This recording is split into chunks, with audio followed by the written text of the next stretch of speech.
So there are a good amount of you who have heard me call Master Emerson Superhero. That nickname got started at the first Evolve All. Now, the first time I met the Evolve All crew, they were still at the Creative Arts Center right off of Columbia Pike, and were still known as Creative Martial Arts. I was introduced to Master Emerson through Coach Harrell, or as some of you may know him, Mr. M. I actually helped them move from the CAC to the first Evolve All location, right off of South George Mason. Now, it was around this time that I was also starting my own gym out in Springfield. Now, I'm not sure exactly when, but it was around this time that I asked Master Emerson to help guide me through this business journey. So as the first Evolve All location was starting, and my gym was starting, I would meet up with Master Emerson regularly. It was during one of these meetings that he told me I should come out to one of the first growth ceremonies that they were having at Evolve All. When I showed up to that growth ceremony, the sense of community was already apparent. Now, during the growth ceremony, everything was going as growth ceremonies do. They went around and said hi to everybody. Master Emerson got up and started explaining how the growth ceremony was going to go.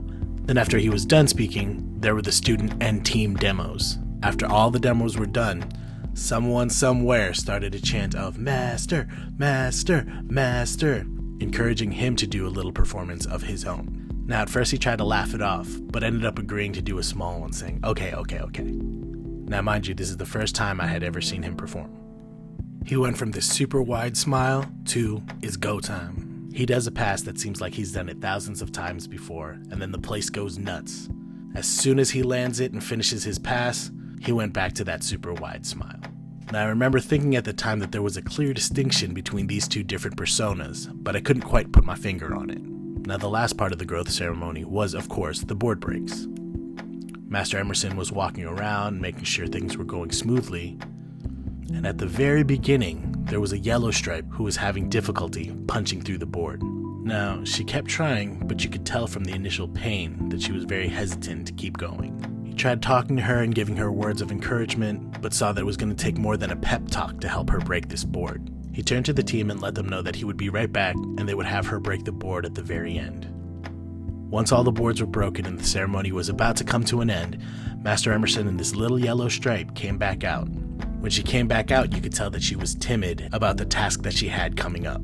She stood in front of everybody at the growth ceremony, but Master Emerson took a knee in front of her, told her to focus on him and the board that they were about to break. Now, at that moment, he was more serious. Not in a strict, "you have to do this" kind of way, but a firm, "I believe in you, let's crush this" kind of way. He got everyone's attention at the growth ceremony and told them to help him count down. Master Emerson yelled out his patented, "Ready and 3, 2, 1.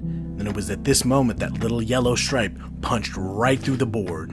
The entire growth ceremony went nuts. Master Emerson threw his hands in the air, gave this little yellow stripe a hug, and presented her with her new green stripe belt. Now, it was at this time that the nickname Superhero really started to solidify. The community looked up to him and adored him, like they still do, beyond just being a regular role model. That yellow stripe, despite the pain she experienced the first time trying to break the board, trusted him enough, gained the power and courage she needed from Master Emerson, and smashed through that board. When it was time to show up, he had the ability to change hats and get down to business, and he could even fly. He created a space where people could focus on their personal growth and be surrounded by a like-minded and supportive community, and he genuinely cared about the individuals in the community and their well-beings. From that first growth ceremony I attended, he's maintained those attributes and continues teaching so many others what community means, which is why I still call him Superhero to this day.